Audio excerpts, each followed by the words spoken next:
నా పేరు పంచాయతీ వెంకటరావు, సోంపేట చిన్మయ మిషన్ అధ్యక్షుడిని. ఇచ్చాపురంలో ప్రారంభమైన గోరక్షణ రథయాత్రని దేశ ప్రజలు, గ్రామ ప్రజలు మొత్తం అంతయు ఈ కార్యక్రమం జయప్రదం చేయవలసిందిగా కోరుతున్నాం. సనాతన ధర్మంలో గోరక్షణ గురించి ఎంత ప్రాముఖ్యత ఉన్నదన్నది అందరికీ తెలుసు.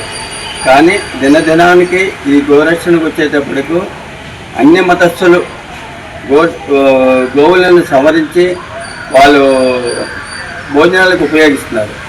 అది హిందూ ధర్మంలో కానీ ఇతర ధర్మాల్లో కానీ ఎక్కడా లేదు. కానీ ఈ ధర్మాన్ని, మన ధర్మాన్ని నిలబెట్టాలంటే మన ప్రజలు మనము ఐక్యతై అవసరాన్ని బట్టి ఊరేగింపులు, నిరాదీక్షలు చేసి మన కార్యక్రమం జయప్రదం చేయవలసిందిగా కోరుతున్నాం.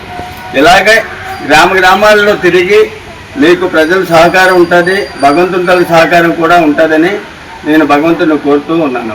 హరి ఓం ప్రణామం.